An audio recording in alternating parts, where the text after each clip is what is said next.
Berhampur Girls College in collaboration with the departments of Zoology of Murshidabad University, Sripad Singh College and Jongipur College. Before we begin, I would like to invite our esteemed guests and dignitaries to the dais. Please welcome Dr. Hina Sinha, Principal, Berhampur Girls College. Ma'am, please come on the dais. We have Principal, Jongipur College, Dr. Prathika Vishwas in online mode with us. Please welcome Dr. Kamal Kishore Sarkar, Principal, Sripad Singh College, Mr. Govinda Dey, Assistant Director of Fisheries, Murshidabad, Government of West Bengal, Mr. Uday Narayan Das, Dhandaganga Krishi Vigyan Kendra, Ramakrishna Mission Ashram, Shargachi, Murshidabad, Mr. Shomiram Patro, Murshidabad Krishi Vigyan Kendra, Murshidabad, West Bengal, Mr. Aniruddha Roy, Assistant Fisheries Officer, Murshidabad, Directorate of Fisheries, Government of West Bengal, Mr. Sumit Kumar, Fisheries Extension Officer, Berhampur Block, Directorate of Fisheries, Government of West Bengal, and Ritik Amir, Mr. Ritik Amir, a renowned entrepreneur of aquaculture of Murshidabad. We also have esteemed teachers of 4 colleges and several curious students. I welcome you all.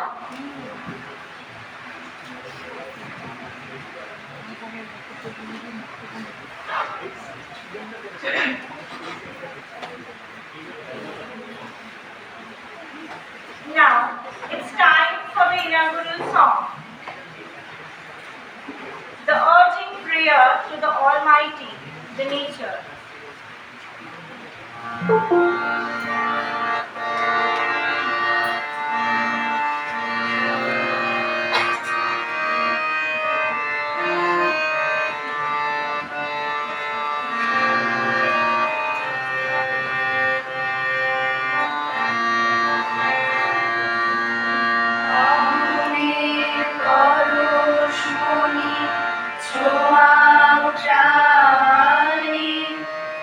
জীবন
পরশমণি ছোঁয়াও প্রাণে, এ জীবন পূর্ণ করো, এ জীবন পূর্ণ করো, এ জীবন পূর্ণ করো, এ জীবন পূর্ণ করো লবণ দানে। পরশমণি ছোঁয়াও প্রাণে। Thanks to Amriti Saura for such a refreshing and energetic piece of music. I would now request my respected colleagues, Tanya ma'am, Deepshika ma'am and Tamanna ma'am to step forward and felicitate our esteemed guests.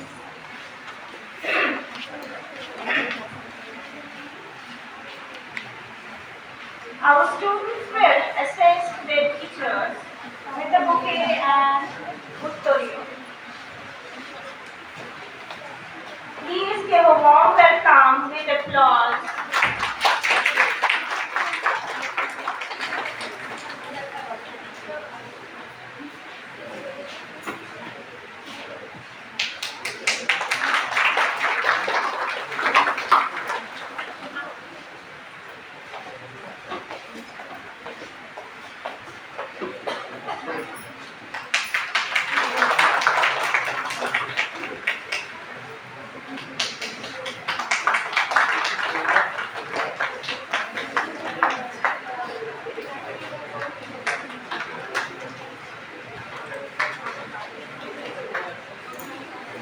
Thank you, Tanya ma'am, Deepshika ma'am, and Tamanna ma'am, and students.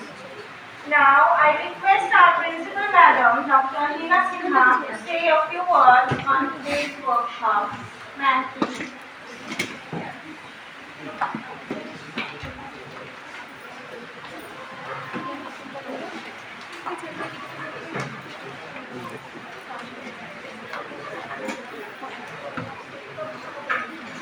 কোথায় রাখলে ঠিকঠাক হবে?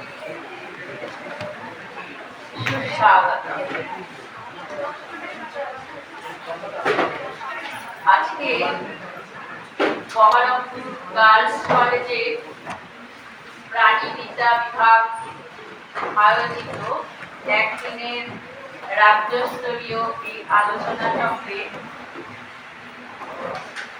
সহযোগী উদ্যোক্তা হিসাবে আমাদের সঙ্গে স্বাক্ষরিত দুটি কলেজ এবং একটি বিশ্ববিদ্যালয়, মুর্শিদাবাদ বিশ্ববিদ্যালয়, শ্রীপদ সিং কলেজ এবং জঙ্গিপুর কলেজ, এই তিনটি প্রতিষ্ঠানের সঙ্গে সহযোগী উদ্যোগী হয়ে আজকে এই আয়োজন।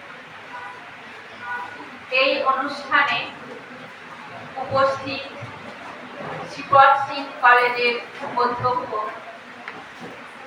ডক্টর কমল কৃষ্ণ সরকার মহাশয়, অন্তর্জালে সংযুক্ত রয়েছেন জঙ্গিপুর কলেজের অধ্যক্ষ ডক্টর পার্থিতা ম্যাডাম, এবং কিছুক্ষণ আগে আমার সঙ্গে মুর্শিদাবাদ বিশ্ববিদ্যালয়ের উপাচার্যের কথা হলো। তিনি তার শুভেচ্ছা পাঠালেন আমার মাধ্যমে। তিনি একটি বিশেষ জরুরি সভায় এই মুহূর্তে একই সঙ্গে ব্যস্ত থাকায় তিনি উপস্থিত থাকতে পারবেন না। আমি বহরমপুর গার্লস কলেজের পক্ষ থেকে এদের সকলকে আন্তরিকভাবে স্বাগত জানাচ্ছি, কৃতজ্ঞতা জানাচ্ছি সহযোগিতার হাত এভাবে বাড়িয়ে দেওয়ার জন্য। মঞ্চে উপবিষ্ট রয়েছেন বিভিন্ন অতিথি যারা আজকের বক্তা, এবং এই যে সুন্দর ব্যবস্থাপনা হাতে কলমে শিক্ষা থেকে তাদের জ্ঞান গল্প বক্তৃতার মাধ্যমে আমি তাদের একে একটি নাম বলছি। অন্তর্জালে উপস্থিত থাকবেন যার আসার কথা ছিল কল্যাণী বিশ্ববিদ্যালয়ের আমাদের বহরমপুর গার্লস কলেজের সঙ্গে ভীষণভাবে যুক্ত, দীর্ঘদিন যিনি পরিচালন সমিতির সদস্যও ছিলেন, ডক্টর আশিস কুমার আমার পানিগ্রাহী অধ্যাপক প্রাণীবিদ্যা বিভাগ কল্যাণী বিশ্ববিদ্যালয়। আজকে এই বৃষ্টির জন্য বেরোতে পারিনি, তিনি অন্তর্জালে সম্পৃক্ত থাকবেন। ডক্টর কিশোর ধারা, উনিও আসতে পারেননি, শুনলাম অসুস্থ। Doctor Gobinda Dey, assistant director of fisheries, Murshidabad government of West Bengal. Mister Udaynarayan Das, Krishi Vigyan Kendra, Ramakrishna Mission, Sargachhi, Murshidabad. Mister Samilan Patra, Murshidabad Krishi Vigyan Kendra, Bhagwangola, Murshidabad. Mister Aniruddha Roy, director of fisheries, government of West Bengal. Doctor Soumili Das, fishery officer, Murshidabad directorate of fisheries, government of West Bengal. Mister Sudipta Sarkar, directorate of fisheries, government of West Bengal.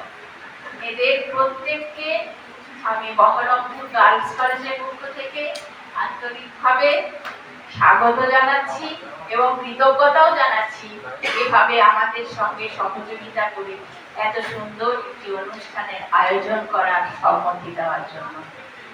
এছাড়াও বিভিন্ন college থেকে অধ্যাপক, শিক্ষাকর্মী আমি দেখতে পাচ্ছি। আমি দীর্ঘদিন যার সঙ্গে একসঙ্গে কাজ করে এসেছি, যোগীপুর কলেজের অমরদাকে, ওই রকম শিক্ষাকর্মী খুব কমই আমি পেয়েছি আমার এতদিনের চাকরি জীবনে।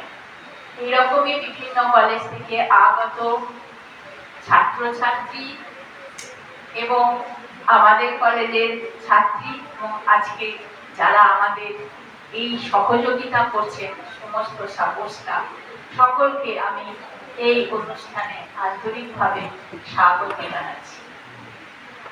আজকের যে বিষয় পুরোপুরি প্রাণীবিদ্যা বিভাগের বিষয়, যদিও এটা আমরা খুব কাছে থেকে দেখে থাকি, কিন্তু বিজ্ঞানসম্মত ভাবে সেই অ্যাকোয়াকালচার কিভাবে করা যায় সেটা আমাদের মতো প্রাণীবিদ্যা বিশেষভাবে না করা মানুষেরা সেই জায়গায় পৌঁছতে পারি না।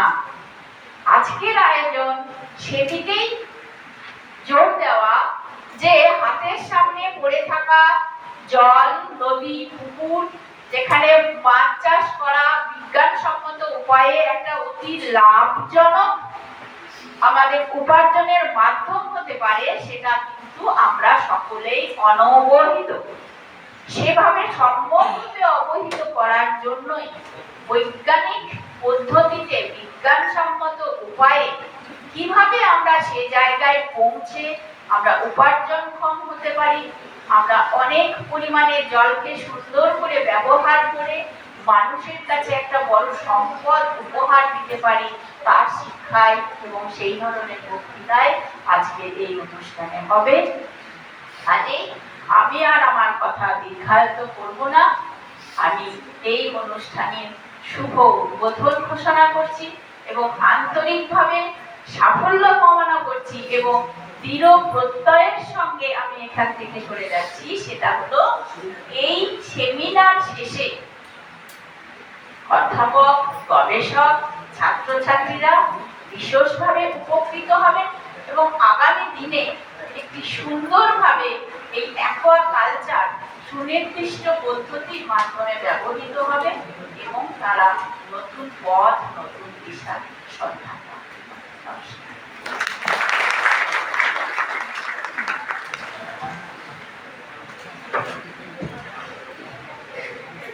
Thank you, ma'am, for such an integrating and welcoming speech.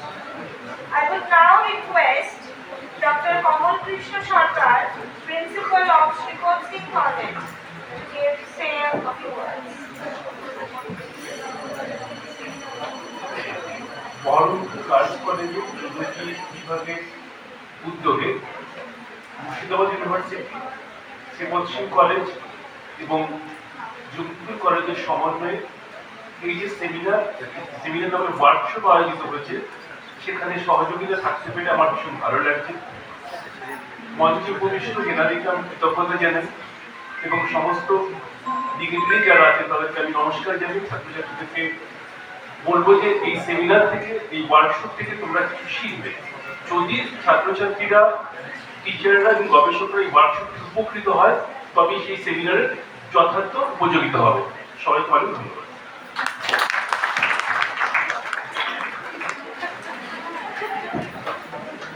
Thank you, sir, for coming and being with us and encouraging our students. Now, I would request Dr. Radhika Vishwas ma'am, Principal of Jomipur College, to say a few words. Ma'am couldn't be present here offline, but she is with us through internet. Ma'am, can you hear me? ধন্যবাদ সবাইকে। Yes, ma'am. Okay, thank you. এখানে নেটওয়ার্কটা একটুখানি খারাপ, আর প্রাকৃতিক দুর্যোগ হয়েছে আজকে জঙ্গিপুরে, তো সেই জন্য আমি সরি যে অনলাইন থাকতে পারলাম না। তাও আমি আমার শুভেচ্ছা বার্তা দিতে চাই আমার তরফ থেকে। এবং আমাদের বহরমপুর গার্লস কলেজের সঙ্গে একটা বহু বছরের সম্পর্ক আছে। স্পেশালি এনাদি আমার খুবই প্রিয় দিদি, ওনার এবং আইকিউএসি এবং টোটাল আর কি ওয়ার্কশপ কমিটি এবং অর্গানাইজিং কমিটিকে আমি আমার তরফ থেকে অনেক শুভেচ্ছা জানাচ্ছি। এবং সব থেকে বড় কথা হচ্ছে ডিপার্টমেন্ট অফ ফিজিওলজি টোটাল যে এই একটি টপিক, যেটা একদম pending topic, innovation in aquaculture technology and entrepreneurship for a sustainable future, one day state level workshop, যেখানে অনেক সেক্টর আছে, জানার আছে, modern trade.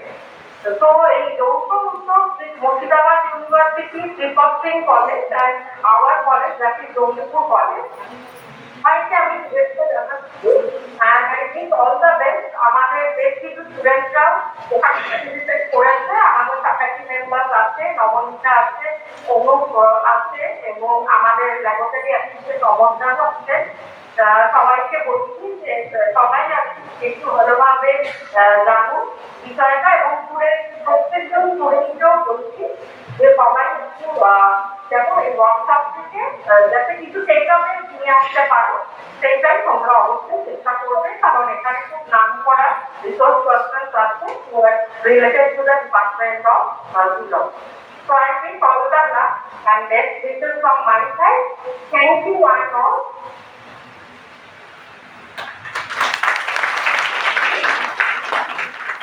Thank you, ma'am, for your encouraging words. With this, we come to the end of the inaugural session. Thank you all. Coming to the technical session,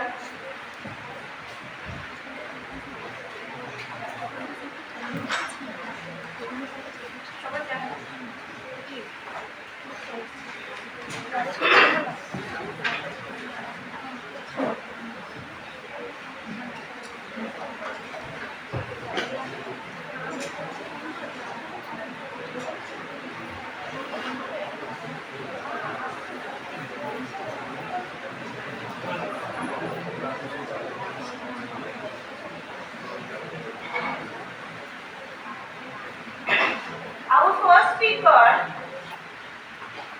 of the first technical session is Mr. Govinda Dev, the Assistant Director of Fisheries of Murshidabad, Government of West Bengal. So, please come on the dais and enrich us with your experience.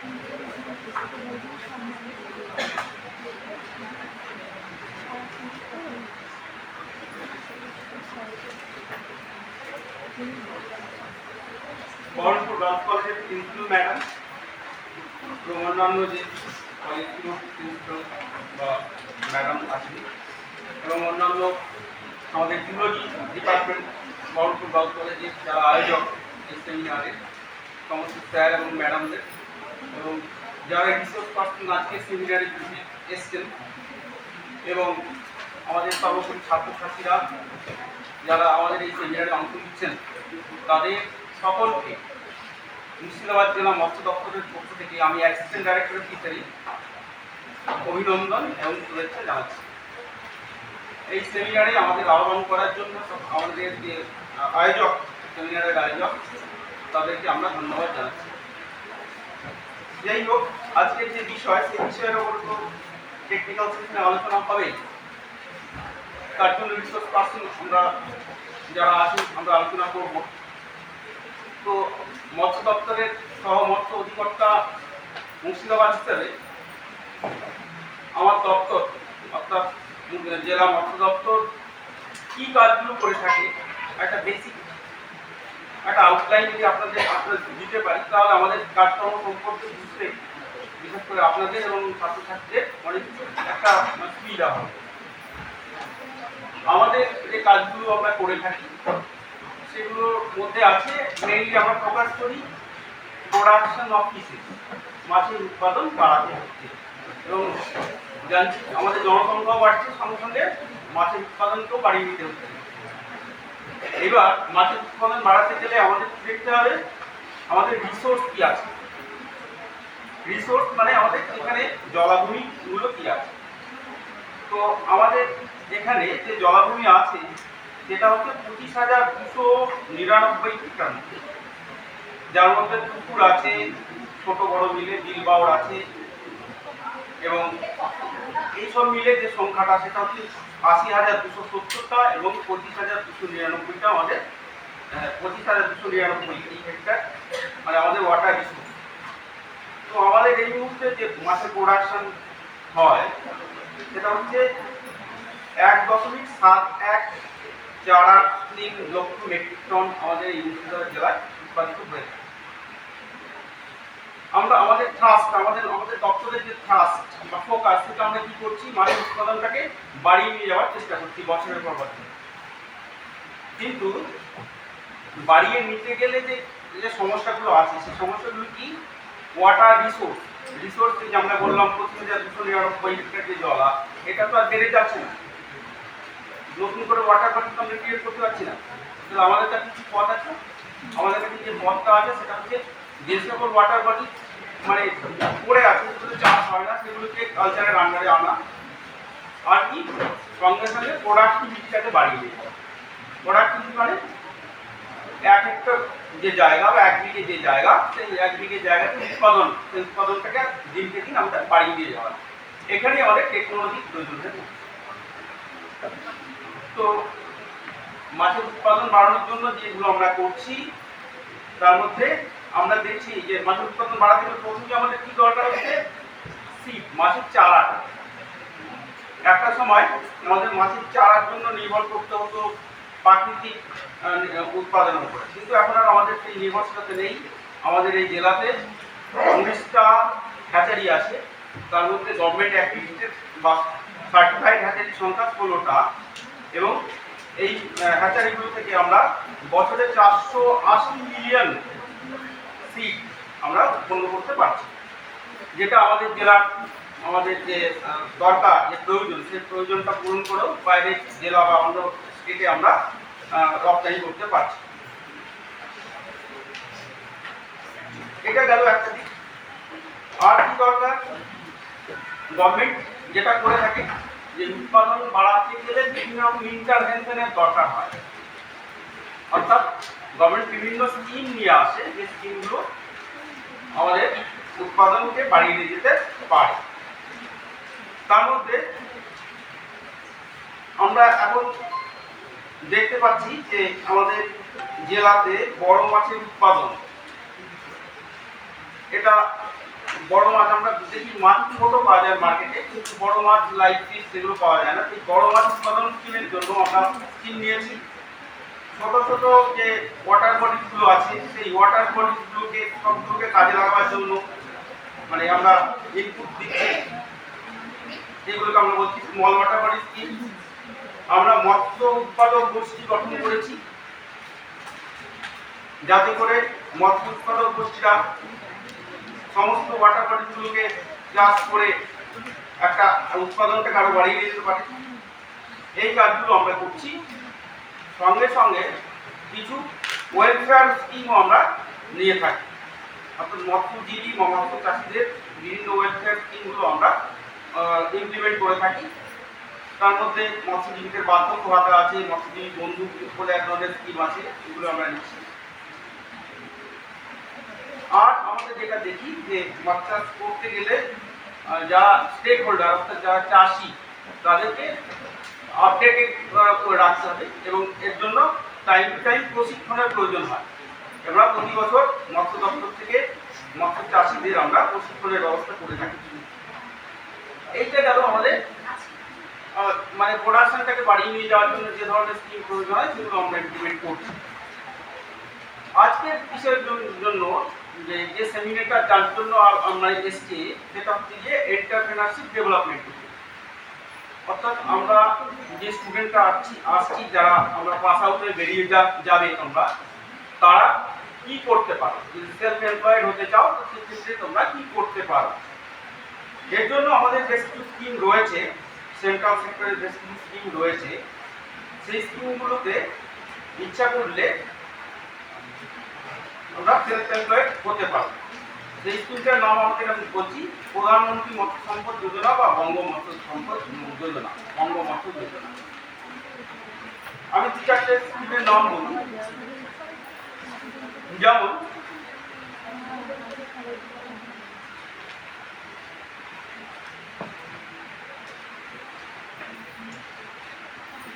আমাদের এখানে এই জেলাতে মাছের যে store করে রাখার জন্য cold স্টোরেজের অভাব আছে, সেই কোল্ড স্টোরেজ এখানে তৈরি হতে পারে, যার জন্য 150 লক্ষ টাকা বা 1.5 কোটি টাকা প্রজেক্ট কস্ট। সেখানে গভর্নমেন্ট সাবসিডি পাওয়া যেতে পারে ম্যাক্সিমাম 60% পর্যন্ত। যদি শিডিউল কাস্ট শিডিউল ট্রাইব বা মহিলা বেনিফিশিয়ারি হয়ে যায় সেক্ষেত্রে 60% 90 লাখ টাকা সাবসিডি গভর্নমেন্ট দেবে, 60 লাখ টাকা যিনি করবেন অর্থাৎ তাকে ব্যয় করতে হবে। ফিড মিল তৈরি করার জন্য যে স্কিম সেটা রয়েছে, যদি আমরা 8 টন পার ডে করি সেক্ষেত্রে 1 কোটি টাকা প্রজেক্ট কস্ট হবে। একই রকমভাবে 60-40 রেশিওতে সাবসিডি এবং নিজেদের ব্যয়টা নির্বাহ করতে হয়। যদি ছোট মাপের ওটাকে করি সেটা 30 লাখ টাকার মধ্যে আসবে। যদি আমরা হ্যাচারি করতে চাই, হ্যাচারির জন্য যে স্কিম আছে 25 লক্ষ টাকা তার প্রজেক্ট কস্ট, তার 60% পর্যন্ত সাবসিডি পাওয়া যেতে পারে। এবার বলছি অর্নামেন্টাল ফিশ নিয়ে যদি তারা কাজ করতে ইচ্ছুক হয় তাদের ক্ষেত্রে বিভিন্ন স্কিম আছে, বিভিন্ন রকমের স্কিম আছে, সেগুলো ওরা করতে পারবেন, আপনারা নিতে পারবেন আর কি। এখন যে দুটো স্কিম যেটা নিয়ে আমাদের আলোচনা আসবে আর কি, সেটা হচ্ছে বায়োফ্লক স্কিম আর আরএএস রিসাইক্লিং অ্যাকুয়াকালচারাল সিস্টেম, যেটা এই দুটো প্রজেক্ট আমাদের আছে। যদি আমরা আরএএস করি অর্থাৎ সেক্ষেত্রে 25 লাখ টাকা প্রজেক্ট কস্ট আছে, আমাদের গভর্নমেন্ট সাবসিডি 60% পর্যন্ত পাওয়া যেতে পারে। আরও বিভিন্ন রকম মানে এন্টারপ্রেনারশিপ ডেভেলপমেন্ট করার জন্য বা গ্রো করার জন্য স্কিম রয়েছে, যেগুলো আমাদের দপ্তরে গেলে বা মৎস্য দপ্তরে গেলে জানা যাবে, অথবা সরাসরি আমাদের যে ওয়েবসাইট আছে ওয়েস্ট বেঙ্গল ফিশারিজ ডিপার্টমেন্টের যে ওয়েবসাইট আছে সেই ওয়েবসাইটে গেলেও সরাসরি দেখে নেওয়া যেতে পারে। তো এই বিষয়টা আমরা আমাদের দপ্তর থেকে করছি। তো আমি আর বেশি স্কিমের মধ্যে বলবো না, এরপরে যারা টেকনিক্যাল যে সেশন অন্যান্য বিষয়গুলো নিয়ে আলোচনা করবেন পরে যারা পার্সন আছেন। এবার সকলকে ধন্যবাদ জানিয়ে জেলা মৎস্য দপ্তরের পক্ষ থেকে আপনাদের আবার ধন্যবাদ জানাচ্ছি, শুভেচ্ছা জানাচ্ছি এবং আমার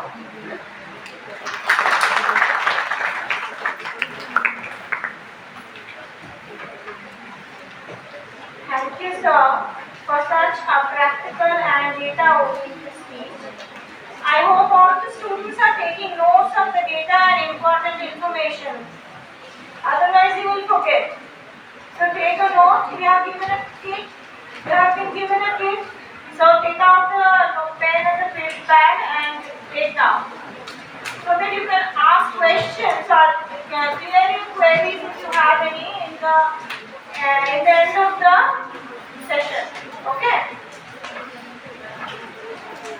Now, our next speaker is Mr. Uday Narayan Das, subject matter specialist in fisheries, Dhanaganga Krishi Vigyan Kendra, Ramakrishna Mission Ashram, Kadachi, Murshidabad, West Bengal.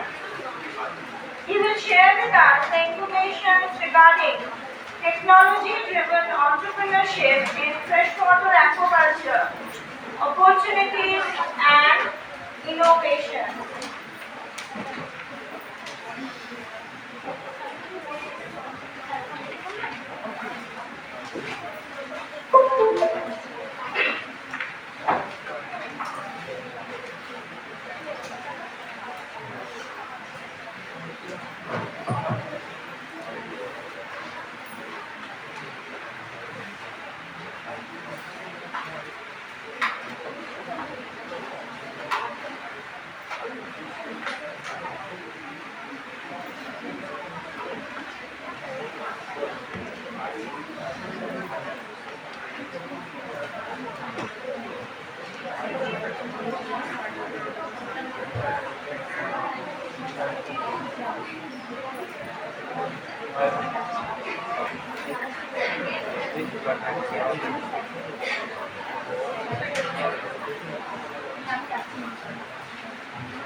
Good afternoon, respected Director.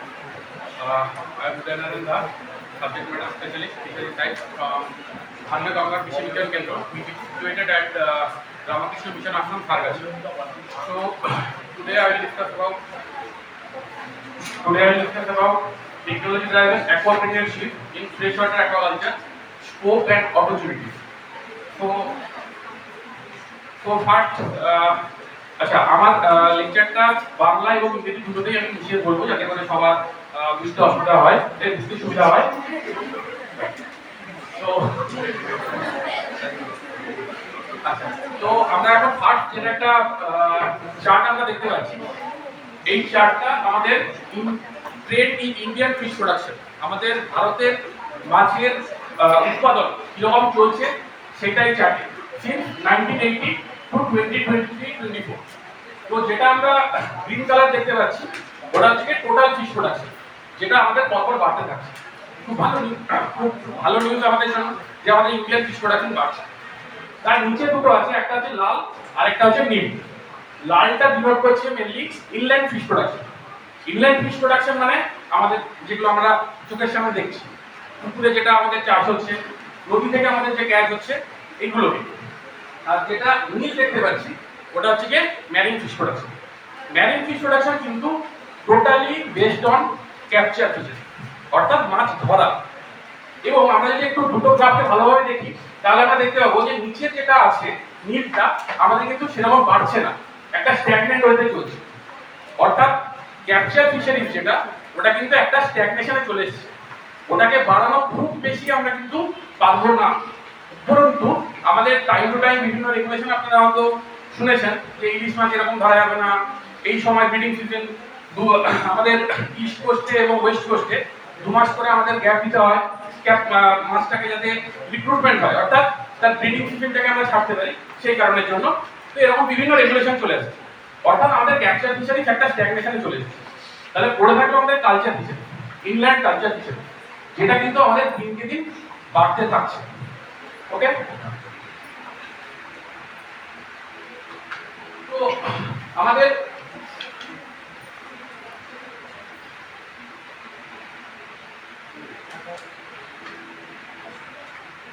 আচ্ছা একটু স্লাইডে মানে প্রবলেম হচ্ছে।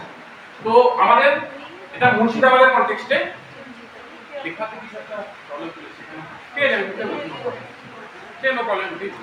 তো আমাদের মুর্শিদাবাদের এখন আমরা চলে আসি আমাদের মুর্শিদাবাদের কনটেক্সটে আমাদের কারেন্ট প্র্যাকটিস, স্কোপ এবং প্রসপেক্ট ফিশারি সায়েন্সে কি কি আছে। আমরা আজকে যেটা আমাদের মূলত আলোচনার বিষয় যে আমরা মাছ চাষকে কি আমরা জীবিকা হিসেবে নিতে পারি। আজকে তো সবাই আমরা বলছি চাকরির বাজার একটা সীমিত জায়গায় চলে এসেছে, তাহলে কি আমরা মাছ চাষকে আজকে আমরা সীমিত জায়গায় নিতে পারি, মানে আমরা জীবিকার জায়গায় নিয়ে যেতে পারি। তো তাতে আমাদের প্রথমে দেখতে হবে আমাদের কারেন্ট প্র্যাকটিস কি চলছে মুর্শিদাবাদ। মুর্শিদাবাদের current practice mostly follow extensive culture practice. Extensive মানে খুব বাংলায় পরিষ্কারভাবে বলতে গেলে আদিম যুগে আমরা এখন করে আছি। নুন চুন পটাশ, এর বাইরে আমাদের মাছ চাষ সেরকম কিন্তু এগোয় নেই। মাছ চাষের ক্ষেত্রে আমাদের পুকুরে চারদিকে আমাদের জেলায় প্রচুর পুকুর আছে, কিন্তু আমাদের মাছ চাষ সব জায়গায় একই রকম। অলমোস্ট আমাদের মাছ চাষ কিন্তু আদিম যুগতেই করে আছে। মাছ চাষ অনেকটা এগিয়ে গেছে বাইরে, তার কারণ তার আমাদের একটা, এবারে আমি যে বলে আছি তার তো একটা কোনো ইন্ডিকেশন থাকবে যে কেন আমি এই কথাটা বলছি। তার কারণ হচ্ছে কি total fish market heavily rely on external supply. আজকে আপনারা যে কোনো জায়গায় মুর্শিদাবাদে চলে যান, আমাদের যে কোনো আড়ত থেকেই আমরা অ্যাকচুয়ালি ডেটাটা জেনারেট করতে পারি যে আমাদের এখানকার প্রোডাকশন কত আর বাইরের প্রোডাকশন কত। আজকে আপনি একটা সিঙ্গেল আড়ত দেখাতে পারবেন না, মাছের আড়ত আশা করি সব স্টুডেন্ট বুঝতে পারছেন তো। একটাও সিঙ্গেল আড়ত আপনি দেখাতে পারবেন না যেখানে তো ওই আড়তটা পুরোপুরি চলছে আমাদের মানে মুর্শিদাবাদ জেলার মাছের উপর। সেটা কিন্তু পুরোটাই চলছে বাইরের গাড়ির উপর।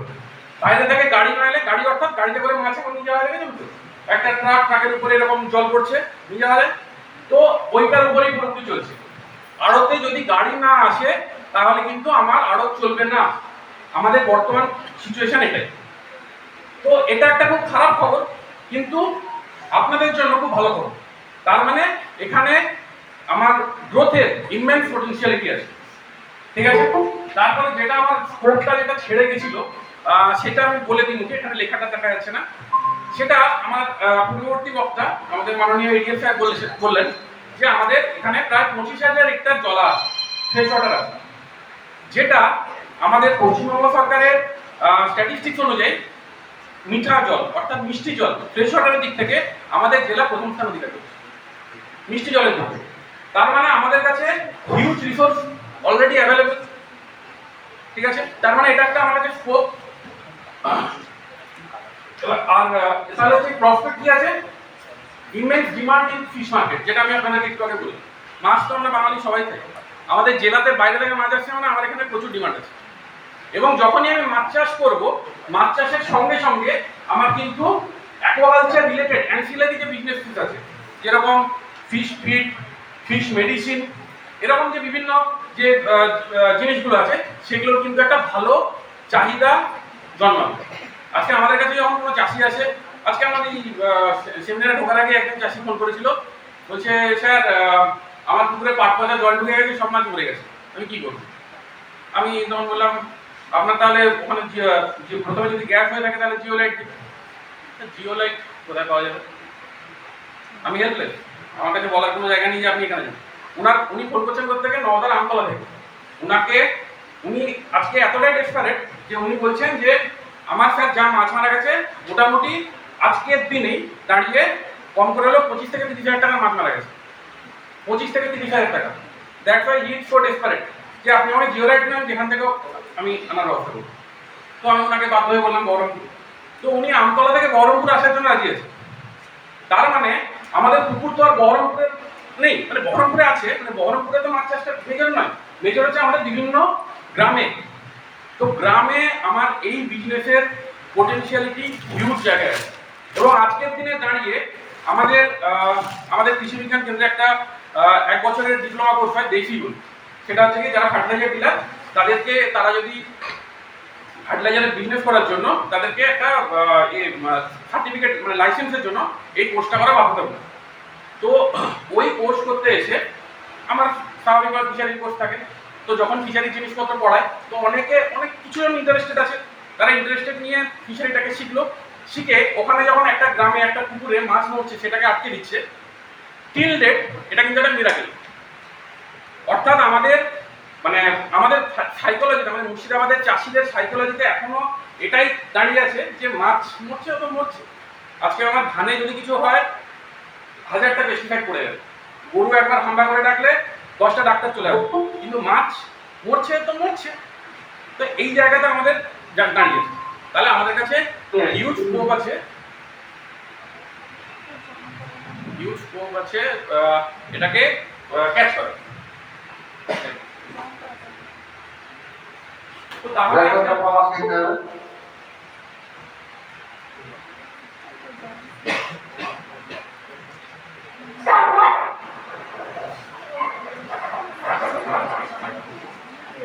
আমাদের ডিডিএফ স্যার ডিডিএফ স্যার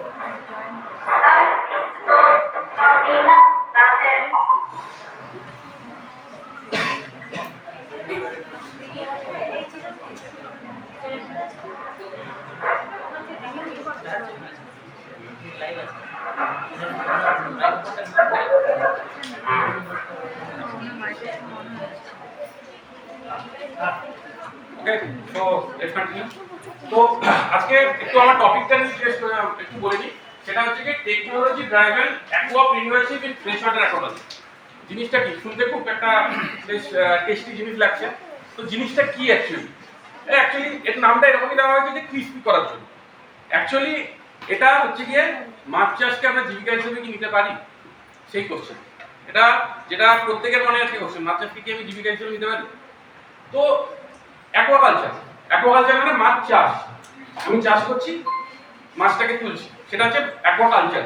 ঠিক আছে, এবারে অ্যাকোয়াকালচার থেকে আমি যদি একটা ভালো রকম আর্নিং করতে পারি, সেটা যদি আমার বিজনেস হয়, সেখান থেকে আমি যদি আমার ফ্যামিলি চালাতে পারি, আমার সোশিও ইকোনমিক কন্ডিশনকে চেঞ্জ করতে পারি, দেন ইট ইজ অ্যাকুয়াপ্রেনিউরশিপ। ওকে, তো তার উপরে একটা কথা লেখা আছে টেকনোলজি ড্রাইভিং। তো জিনিসটা আমার বলার জায়গা যে টেকনোলজি দিয়ে সেটাকে আমি চালাবো। একটা এন্টারপ্রেনিউরশিপ, আমার যে কোনো একটা এন্টারপ্রেনিউরশিপ, আমাদের প্রত্যেকের কাছে মোবাইল আছে জিও। তো জিও কিসের উপর চলছে? টেকনোলজির উপরে। তো আমার অ্যাকুয়াপ্রেনিউরশিপও চলবে টেকনোলজির উপরে। তো টেকনোলজি মানে কি আমি মাছ চাষে বিশাল কিছু নতুন কিছু করে ফেলবো? তা না। মাছ চাষে আমি যদি টেস্টেড নলেজকে প্রপারলি অ্যাপ্লাই করতে পারি, then it is technology driven. Tested knowledge আমাদের চারিদিকে আছে, আমরা ইন্টারনেটে প্রচুর দেখতে পাই। তো টেস্টেড নলেজকে আমি যখন আমার মাছ চাষে অ্যাপ্লাই করব, সেখান থেকে আমি এমন প্রোডাকশন করতে পারবো যাতে করে আমার ঘর সংসার চলতে পারে, আমার সোশিও ইকোনমিক আপলিফটমেন্ট হতে পারে, then it is technology driven aquapreneurship. I hope it is clear to all. আচ্ছা, নেক্সট এরপর থেকে আমরা যখন আলোচনা করব, সেটা কিন্তু টোটালটাই আমাদের জেলার প্রবলেম কি আছে, মাছ চাষ যারা করছে তাদের প্রবলেম কি আছে, আর সেটা টেকনোলজি দিয়ে আমি সেটাকে কিভাবে ডেভেলপ করতে পারি সেই নিয়ে আমি আলোচনা করব। আমাদের লাস্ট নেক্সট কয়েকটা স্লাইড, খুব বেশি স্লাইড নেই। তো আইডেন্টিফাইড প্রবলেম কি? Single culture model. আচ্ছা, একটা প্রত্যেকে একটা যারা স্টুডেন্ট আছে প্রত্যেকে বিভিন্ন জায়গা থেকে এসেছেন, একটা জিনিস ভাবুন, আমাদের চারিদিকে যে পুকুরগুলো আছে সব পুকুর কি একই রকমের, একই সাইজ, একই water area, water holding capacity same? তা না।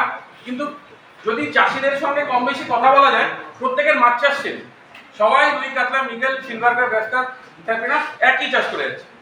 এটা কি কখনো পসিবল? ধান চাষের ক্ষেত্রে আমি একটা প্লট করলাম, সেখানে ধানের জায়গা ধানের সঙ্গে আমি করলাম কি গমও লাগিয়ে দিলাম।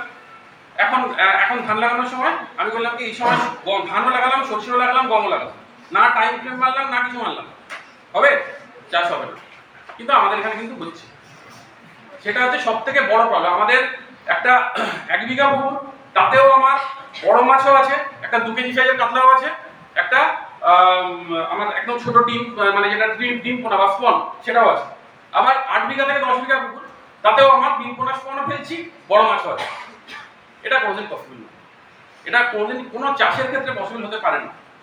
এটা মাছ চাষ, আমাদের পুকুর একটা মাছ চাষ, শপিং মল নয় যে আমি যেটা যা চাইবো সব পেয়ে যাবো।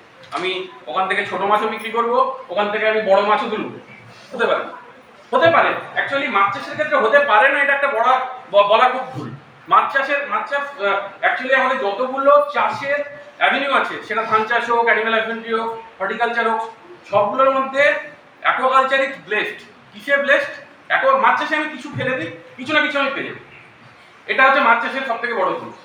আজকে একজন চাষি যদি ধান চাষ করে, সে যদি আজকে খুব ভালোভাবে ধান চাষ করলো, প্রপারলি টাকা পয়সা সমস্ত কিছু পেলো, তাহলে 1 বিঘাতে ম্যাক্সিমাম 4000-5000 টাকা ইনকাম করবে, তাই তো?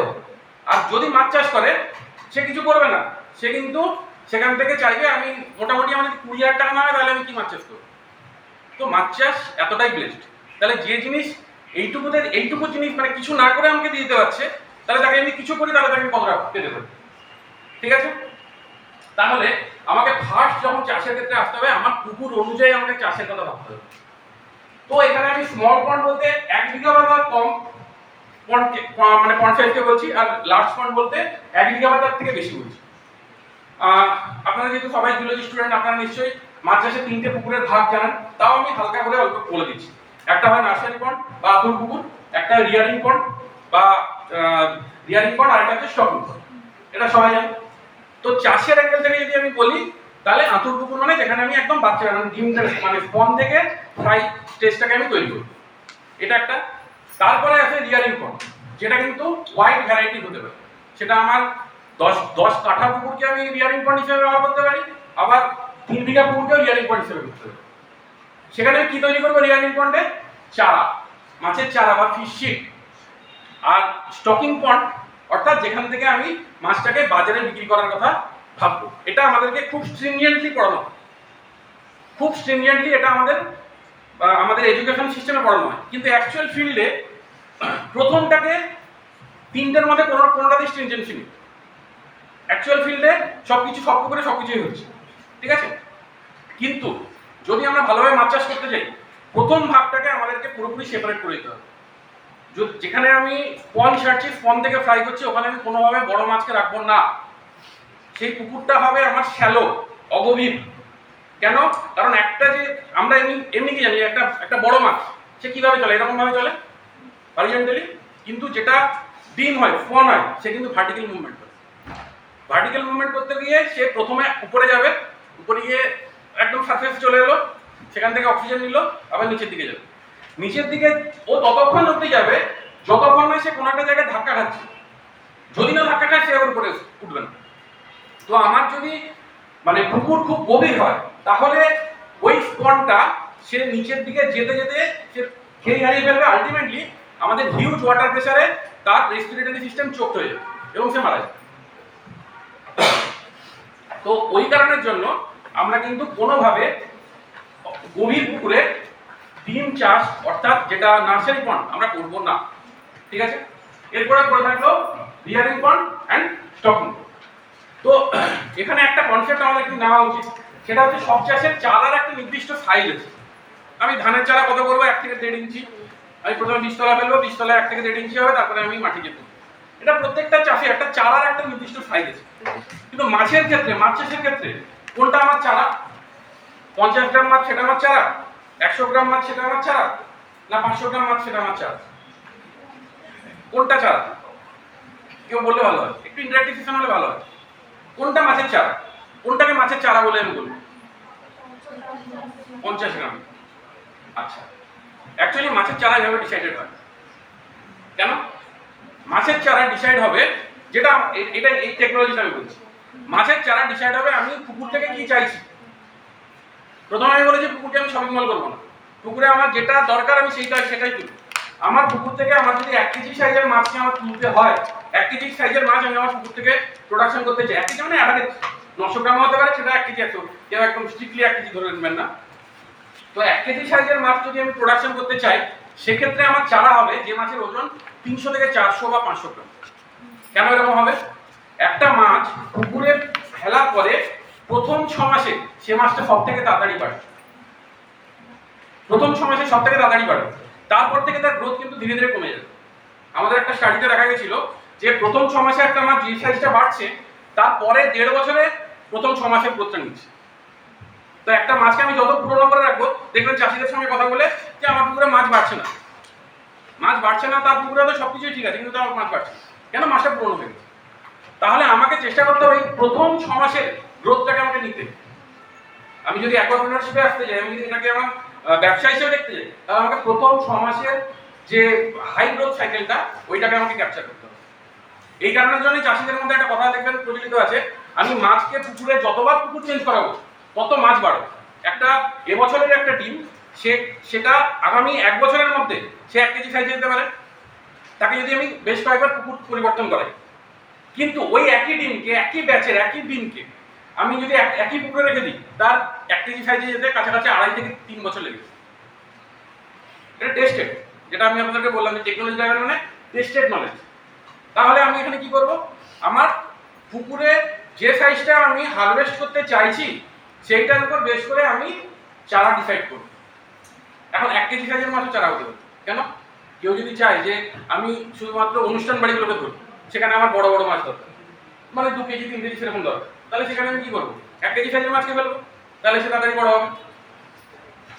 তাহলে মাছ চাষের ক্ষেত্রে অন্যান্য চাষের সঙ্গে মাছ চাষের এই একটা ডিফারেন্স কিন্তু আমাদেরকে সবসময় মাথায় রাখতে হবে, যে আমার চারা ডিসাইড হবে আমার ফাইনাল এন্ড প্রোডাক্টের উপর। ওকে, তো এবারে হচ্ছে গিয়ে এবারে 1 কেজি সাইজের মাছ যদি আমার চারা হয়, তাহলে আমি আমার মানে সেখানে আমি সেটাকে রিয়ারিং পন্ডে রাখতে পারি। তাহলে এক্ষেত্রে রিয়ারিং পন্ড আর স্টকিং পন্ড আমার ফিল্ডে কিন্তু কিছুটা হলেও মিক্স আপ হতে পারে, ঠিক আছে, কিন্তু নার্সারি পন্ড আমার স্ট্রিক্টলি আলাদা থাকবে। ওকে,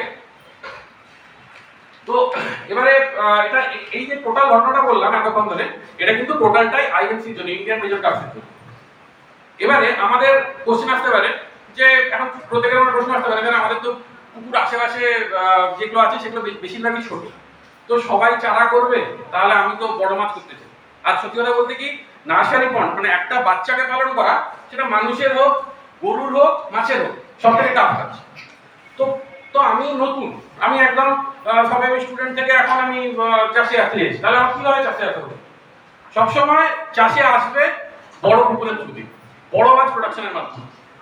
কারণ একটা ছোট মাছ যে কোনো একটু আমাদের যদি মানে ওয়াটার কোয়ালিটির একটু এদিক ওদিক হয়, তাহলে কিন্তু মারা যেতে পারে। বড় মাছ কিন্তু অনেকটাই বেঁচে থাকে, ঠিক আছে, ওই জন্য বড় মাছের মাধ্যমে, ঠিক আছে। তো এবারে ব্যাপার হচ্ছে, আমার থেকে আশেপাশে এরকম পুকুরগুলো আছে যেগুলো হচ্ছে গিয়ে ছোট পুকুর, তাহলে আমি ওখানে বড় মাছ কিরকম করে চাষ করবো? আমাকে আইএনসিতে আমি যাবো না। অ্যান্সার হচ্ছে আইএনসিতে আমি যাবো না। আইএনসি ছাড়াও আরো অন্যান্য মাছ চাষ আছে, যেরকম আছে গিয়ে এয়ার মিডিল ফিশ, শিঙি, দেশি মাগুর, কই, 3টে মাছকে আমি একসঙ্গে করতে পারি। যেরকম আছে গিফট তেলাপিয়া প্রোডাকশন। গিফট তেলাপিয়ার নাম শুনেছেন স্টুডেন্ট যারা আছেন? আচ্ছা, তেলাপিয়া এটার গিফট ফুল ফর্ম হচ্ছে গিয়ে genetically improved farm tilapia. Genetically improved farm tilapia. এই মাছটা কিছুটা সিলেক্টিভ ব্রিডিং এর মাধ্যমে তৈরি করা। এর জিনপুল বিভিন্ন জায়গা থেকে নিয়ে, টোটাল 7টা দেশ থেকে নিয়ে এটাকে তৈরি করা হয়েছে। এবারে এর একটা এটা আমাদের মুর্শিদাবাদের পাইলট স্কেল স্টাডি হয়েছিল, তার শীট, এবং সেই স্টাডিতে আমি ছিলাম, এবং সেই শীট যেটা এসেছিল সেটা হচ্ছে একটা ধানের সাইজ। সেটা 3 মাসের মধ্যে সেটা অ্যাচিভ করেছিল 800 থেকে 1 কেজি সাইজ। 3 মাসের একটা মানে একটা ধানের সাইজের শীট, তেলাপিয়ার শীট 3 মাসের মধ্যে অ্যাচিভ করেছিল 800 থেকে 1 কেজি সাইজ। তার মানে এর গ্রোথ পটেনশিয়ালিটি হিউজ। তাহলে এটাকে আমরা ছোট জায়গায় করতে পারি। আচ্ছা ভাই, একটা এতগুলো ছবি মাঝখানে একটা জিনিস আমরা দেখতে পাচ্ছি, একটা কিউআর কোড দেওয়া আছে। এই কিউআর কোডটা আপনারা প্রত্যেকের কাছে স্মার্টফোনে যে স্ক্যান করে দেখতে পারেন। এটা একটা ওয়েবসাইটের নাম দেওয়া আছে, NFDB, national fisheries development board, তার ওয়েবসাইট এখানে।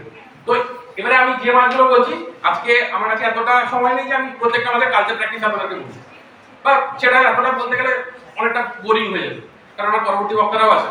তো আপনারা এই NFDB থেকে আপনারা এই মাছগুলোর কালচার প্র্যাকটিস সম্পর্কে আপনারা কিন্তু নিয়ে নিতে পারেন, অথবা প্রত্যেকে যে কেউ সার্চ করে দেখতে পারেন NFDB, national fisheries development board. ওখানে এই সমস্ত মাছের কালচার প্র্যাকটিসগুলো আপনারা পেয়ে যাবেন। এটা কি মৎস্য সেতু? হ্যাঁ, না মৎস্য সেতু নয় স্যার, এটা মৎস্য সেতু মিনিস্ট্রি অফ ফিশারিজের একটা অ্যাপ, ওটা নয় স্যার, এটা NFDB, ডাইরেক্ট NFDB ওয়েবসাইটটা দেওয়া আছে। থার্ড হচ্ছে পাঙাশ কাল্টিভেশন। এখন পাঙাশ আমরা এখন কেউ খাই না।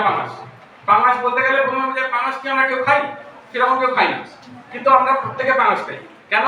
আমরা প্রত্যেকে রেস্টুরেন্টে যাই, এখান থেকে বেরিয়ে আমরা কেউ না কেউ রেস্টুরেন্টে যাবো, গিয়ে বলবো fish fry, fish cutlet, fish stick, মাছের যা যা খাবেন সব কি বলবে না বাসা। বাসা মিন্স পাঙ্গাস, বাসা ইজ নাথিং বাট পাঙ্গাস। তো আমরা পাঙ্গাস হিউজলি কনজিউম করি, হিউজ কনজাম্পশন আছে পাঙ্গাস, যেটা আমরা ডাইরেক্ট চোখে দেখতে পাই। আমার পরবর্তী বক্তা এই ব্যাপারেই আপনাদেরকে বলবেন। তো পাঙ্গাস চাষ আমরা করতে পারি।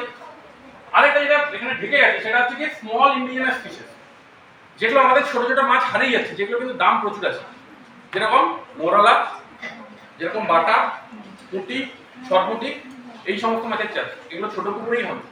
আরও যেগুলো ছোট আমাদের হারিয়ে যাওয়া চিংড়ি, চিংড়ি বলতে আমি বড় বড় গলদা চিংড়ি বাগদা চিংড়ি না, যেগুলো আমরা আমাদের ছোট ছোট লোকাল যে চিংড়ি, এগুলো আমরা আরামসে চাষ করতে পারি।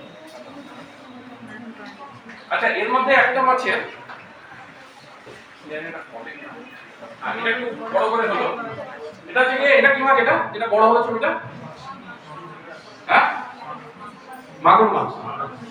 তো মাগুর মাছের আমাদের মাগুর মাছের চাষ আজকের দিনে একটা খুব কনফিউজিং হয়ে গেছে।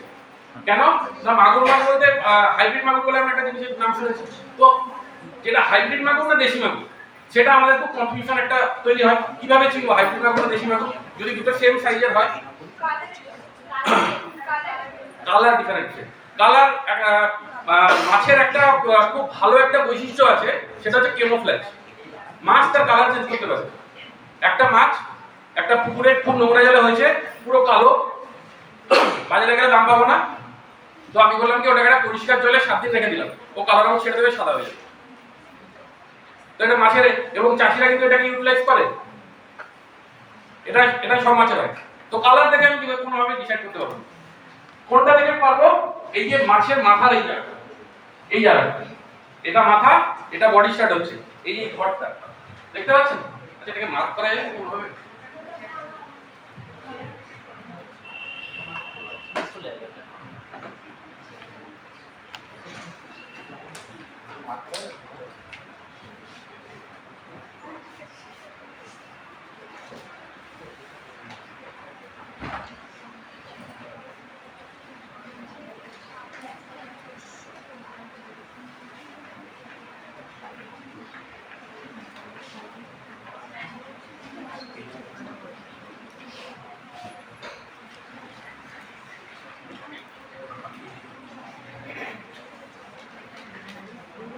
এই জায়গাটা কতটা দেখা যাচ্ছে, এই মাছের মাথা এবং বডি যেখানে স্টার্ট হচ্ছে সেই কনজেকশনটা। এই জায়গাটা দেখুন, এই মাছটা কিন্তু অনেকটা ভি টাইপের আছে, ভি টাইপের আছে। এটা হচ্ছে কি দেশি মাছ। এখানে যদি আমার হাইব্রিড মাছ থাকতো তাহলে কি থাকতো? ডব্লিউ হতো, দুটো ভি থাকে। দুটো ভি যদি থাকে তাহলে সেটা হচ্ছে হাইব্রিড, আর যদি একটা ভি থাকে তাহলে হচ্ছে গিয়ে ওটা দেশি। এবং আজকের দিনে দাঁড়িয়ে আমাদের মানে রেসপেক্টেড পাশের দেশ, ওরা আজকে ব্রিডিংটাকে এমন একটা জায়গায় নিয়ে গেছে, এই ভি এবং ডব্লিউ মানে ক্লিয়ার ডিস্টিংশন কিন্তু অনেকটাই হারিয়ে যেতে বসছে। স্টিল আমরা যদি কোনোভাবে চিনতে পারি সেটা হচ্ছে এইটা দেখে, ভি, এই মাথা এবং বডি, যেখানে মাথা শেষ হচ্ছে বডি স্টার্ট হচ্ছে, সেই জায়গাটায় ভি থাকে। এখানে যতটা প্রমিনেন্ট দেখা যাচ্ছে হয়তো বাজারে ততটা প্রমিনেন্ট নাও হতে পারে, এর থেকে হয়তো কিছুটা আপনার ভোতা টাইপের হতে পারে, কিন্তু যখনই একটা থাকবে, একটা হিঞ্চ থাকবে, তখন সেটা হচ্ছে দেশি মাছ। কিন্তু যখন দুটো থাকবে তখন সেটা হচ্ছে হাইব্রিড মাছ। ঠিক আছে?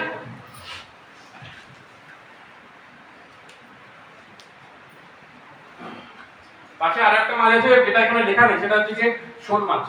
শোল মাছ আমরা এতদিন জানতাম যে শুধুমাত্র মানে ন্যাচারাল সোর্স থেকেই পাওয়া যায়। এখন শোল মাছের কালচার করা হচ্ছে এবং শোল মাছের কালচার হেভিলি প্রফিটেবল।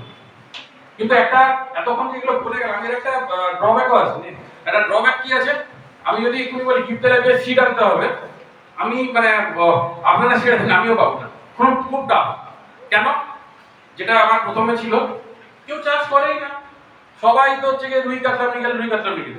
তো এখানে যদি আমার ডিমান্ড না থাকে তাহলে আমার সাপ্লাই আসবে কিরকম করে? কিন্তু স্টিল যখন আমি আমার এই লেকচারের মাধ্যমে জাস্ট এইটুকু বলতে চাইছি যে এইগুলোর পোটেনশিয়ালিটি আছে এবং কেউ যদি চায় এটা আনাতে পারে, এবং তার জন্য আমাদের মৎস্য দপ্তর এবং আমাদের কৃষি বিজ্ঞান কেন্দ্র অবশ্যই আপনাদেরকে সাহায্য করবে। এবং আনানো হয়েছে এবং করা হয়েছে, এরকম মানে আনানো যাবে না। হয়তো একটু দামটা বেশি, কিন্তু সেটা যেটুকু দাম, মানে আমাদের গিফট তেলাপিয়া একটা ধানের সাইজের চারা, তার দাম হয়তো আমি যত জানি মুর্শিদাবাদে এনে যদি আমাকে দিতে হয় তাহলে 20 টাকা করে মনে হয় পিস পড়বে, এক একটা ধানের সাইজের একটা চারা, যেটা দেখতে মানে দেখার তুলনায় অনেক দাম, 20,000। আবার 1 বিঘাতে গিফট তেলাপিয়া কিছু না হলেও কাছাকাছি 25,000 স্টক করা যায়। তার মানে 20 টাকা হলে কত টাকা হচ্ছে? হিউজ। তাহলে সেটা আমার একটা মানে আতঙ্ক লাগতে পারে যে এতটা দাম, কিন্তু যখন মাছটা বড় হবে, যে প্রোডাকশনটা দেবে, তার কাছে কিন্তু এই দামটা কিছু না। অর্থাৎ যেটা আমাদেরকে এখন আজকাল সবাই রিলে বলা হয় রিস্ক হ্যাঁ, তো ইস্ক হ্যাঁ এরকম বলে, তো এই রিস্কটা নিতে হবে। যেহেতু নতুন আছি, নিতে হবে।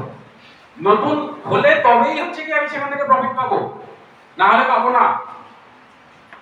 এন্টারপ্রিনারশিপের এটাই হচ্ছে কি মানে মূল মন্ত্র।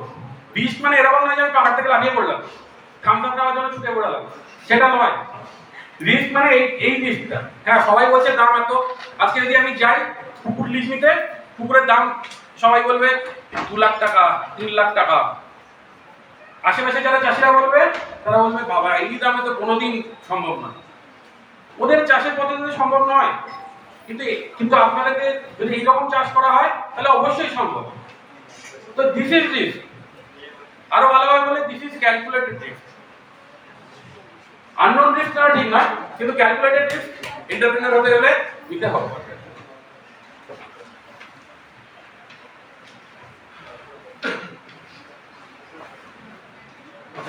তো নেক্সট হচ্ছে যে uncontrolled stocking of fish sheet.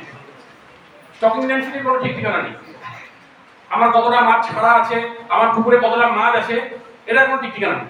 তার থেকে যারা একটু উন্নত চাষি, তারা কিন্তু মোটামুটি কথা বলে বোঝা যাবে তারা ঠিকঠাক মাছ ছেড়েছে, কিন্তু তাদের ক্ষেত্রেও প্রবলেম আছে। কেন?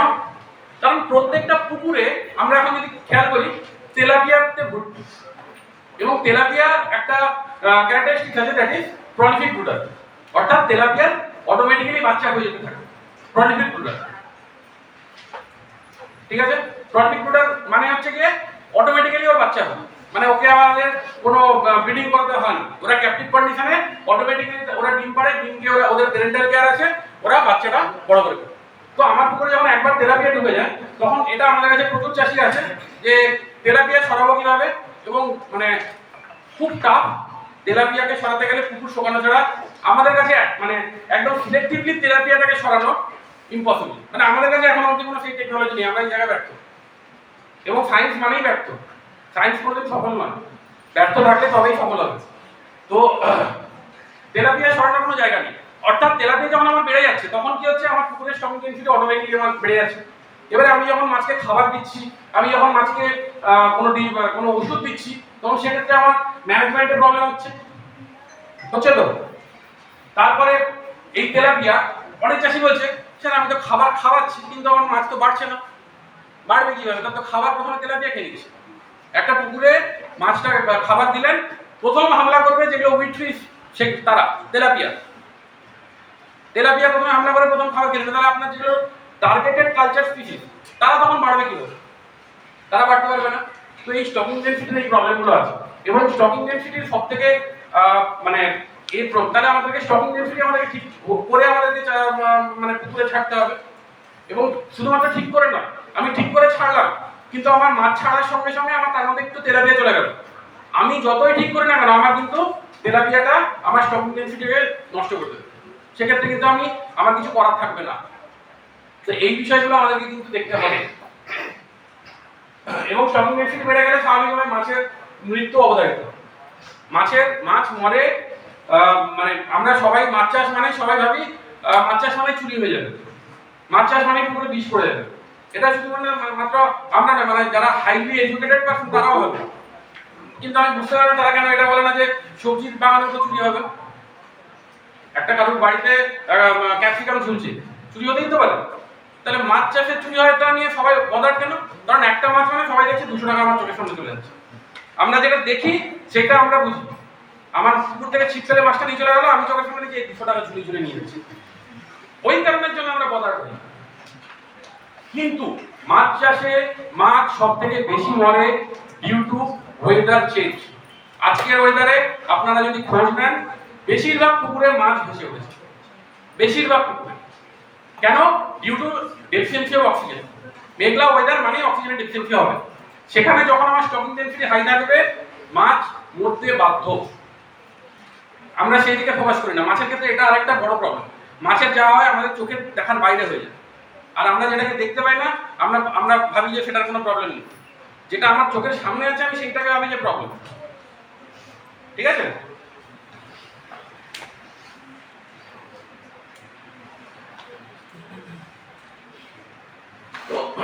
Problem of weed and predatory fish.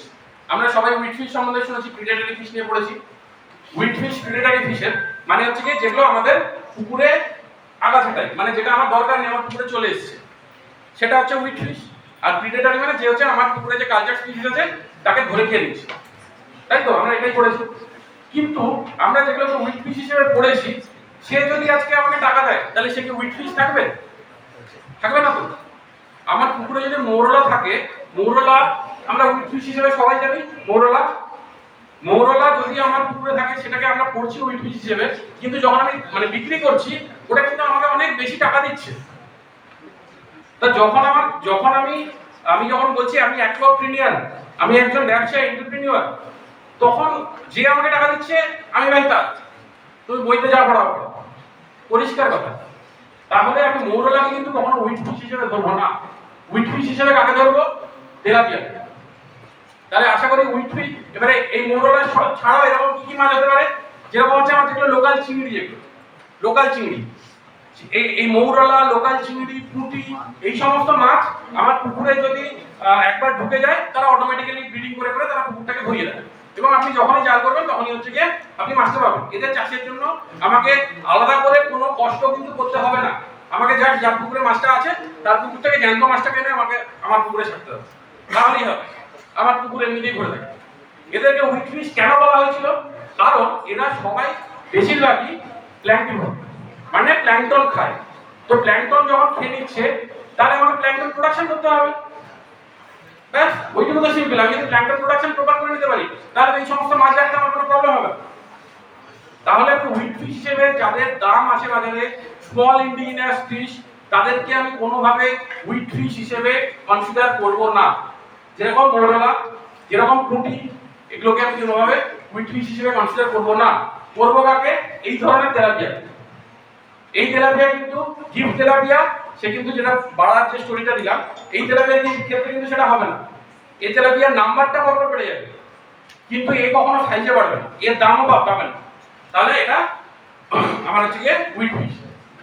এবারে আছে প্রিডেটরি ফিশ। আমার পুকুর বড় পুকুর, ভালো চাষ করছি, তার মাঝখানে আমার শখ জাগলো আমি একটু চিতল মাছ ছেড়ে দিই। চিতল মাছের ভালো দাম আছে না, কারণ সে আপনার কালচার ফিশকে খেয়ে নেবে। তো আমি চিতল মাছকে কখনো আমার পুকুরে, যখন আমি আইএনসি কালচার করছি তখন কিন্তু আমি চিতল মাছকে পুকুরে ছাড়বো না। হতে পারে চিতল মাছের দাম আছে, কিন্তু চিতল মাছকে আমি ছাড়বো না। কিন্তু এটা কিন্তু বেশিরভাগ চাষিরাই করে, এবং তারা এর থেকে আরো ভয়ানক ক্রাইম করে। ওই পুকুরে ডিম ছাড়ছে, ওই পুকুরে চিতল মাছ আছে। একাধিক চাষিকে দেখে দিতে পারবো, পুকুরে হ্যাচারি থেকে ডিম ছেড়ে দিল, ওর পুকুর থেকে ডিমও দরকার, ওর পুকুর থেকে চিতল মাছের চাষও দরকার। হবে না, মানে হবে না নয়, মানে আবার এখানে আমার সাবজেক্টটা খুব বাজে সাবজেক্ট, যে আমাদের হবে না বলে কোনো জিনিস হবে, হবে, সব হবে, কিন্তু ভালো হবে। বেশি দামি বলে বোধহয় ছেড়ে দিই। হ্যাঁ, বেশি দামি বলে ছেড়ে দিচ্ছি। চিতল মাছের দাম আছে, পুকুরেই সব হবে। হ্যাঁ, পুকুরে সব হবে। ওই এখানে একটা কথা, পুকুর, এটা পুকুর শপিং মল নয়। তো এবারে হচ্ছে গিয়ে আনকন্ট্রোলড ইউজ অফ ফার্টিলাইজার। আমাদের পুকুরে ফার্টিলাইজার ইউজ করতে হয়। ফার্টিলাইজার হিসেবে ইউরিয়া এবং সুপার ফসফেট আমরা ব্যবহার করি। আমরা চাষে কি ব্যবহার করি? এনপিকে, তাই তো, নাইট্রোজেন, পটাশিয়াম আর ফসফরাস। পুকুরের ক্ষেত্রে আমরা পটাশিয়ামটাকে ব্যবহার করি, only N and P, nitrogen এবং ফসফরাস। নাইট্রোজেন হিসেবে আমরা কোনটা ব্যবহার করি? ইউরিয়া। আর ফসফরাস হিসেবে এসএসপি ব্যবহার করতে পারি। কেউ কেউ ডিএপি আজকাল ব্যবহার করে, অনেকে টিএসপি ব্যবহার করে, ট্রিপল সুপার ফসফেট, যে কোনো একটা ব্যবহার করতে পারেন। সবথেকে বহুল প্রচলিত হচ্ছে কি? SSP, single super phosphate. এবারে এখন সব চাষিরাই জানে এটা, কিন্তু চাষিরা আমাদের থেকে খুব ভালোভাবে জানে যে এটা ব্যবহার করতে হবে। কিন্তু চাষিদেরকে যদি বলা হয় যে আপনি ইউরিয়া সুপার ফসফেট ফেলুন, তো সটান দোকানে যাবে, এক বস্তা ইউরিয়া, এক বস্তা সুপার ফসফেট নিয়ে পুরোটা একদম পুকুরে ফেলবে। এবং যে কারণের জন্য, এবং আমার পুকুরে এতটা লাগার কথা না, কতটা লাগার কথা? 1 বিঘা পুকুরে ইউরিয়া লাগবে 3 কেজি পার বিঘা, সুপার ফসফেট লাগবে 6 কেজি পার বিঘা। সেই জায়গায় চাষি ফেলে দিচ্ছে 50 কেজির বস্তা, কোনো চিন্তা ভাবনা না করে। এবারে প্রশ্ন আসতে পারে, তাহলে পুকুরে ক্ষতি হবে। পুকুরে ক্ষতি হচ্ছে না কেন? কোশ্চেন আসতে পারে। একটা এলিমেন্ট সুপার ফসফেট, তাতে কোনো রকমের ক্ষতি হবে না। 50 কেজি কি আমি একটা সুপার ফসফেট যদি পুকুরে ফেলে দিই, সেরকম কোনো ক্ষতি হবে না। কেন? সুপার ফসফেট ফেলা থেকে, মানে সারফেসে আমি ফেললাম, সেখান থেকে মাটি অবধি যাওয়া অবধি, একদম মাটিতে যাওয়া অবধি যতটুকু সময় ও ফ্লোটিং আসে, সেইটুকু সময় আমাদের যে ফাইটোপ্ল্যাঙ্কটন সেটাকে নিষিদ্ধ করতে পারে। একবার মাটিতে চলে গেল, তারপর সে এমনই কেমিক্যাল বন্ডে লক হয়ে যায় যেটাকে কোনোভাবে উদ্ধার করা যায় না। ওই কারণে আমরা চাষিদেরকে অনেক সময় বলি, ওই ডেটলের কীটাণুর মতো 99.99% আপনার টাকা লস গেল। ওই জন্য সুপার ফসফেট আপনি যত ইচ্ছা ব্যবহার করুন কোনো ক্ষতি হবে না, এই জন্য ক্ষতি হয় না। কিন্তু ইউরিয়ার ক্ষেত্রে আবার যারা একটু এক্সপিরিয়েন্স আছে তারা কিন্তু আবার বলে যে ইউরিয়া বেশি দিলে পুকুর জ্বলে যাবে। ইউরিয়া জলে খুব ইজিলি অ্যাভেলেবল করে দেয় নাইট্রোজেন। তো ফাইটোপ্ল্যাঙ্কটন ওটাকে যখনই রিসিভ করা শুরু করে তখন ফাইটোপ্ল্যাঙ্কটন ধীরে ধীরে অনেকটা বেশি বাড়তে শুরু করবে, এবং যখনই বাড়তে শুরু করবে ফাইটোপ্ল্যাঙ্কটন আমাদের যেরকম অ্যামিবা আমাদের যেরকম বাড়ে, তো সেরকমই ফাইটোপ্ল্যাঙ্কটন একটা থেকে দুটো থেকে চারটে এইরকম সিরিজে বাড়তে থাকে।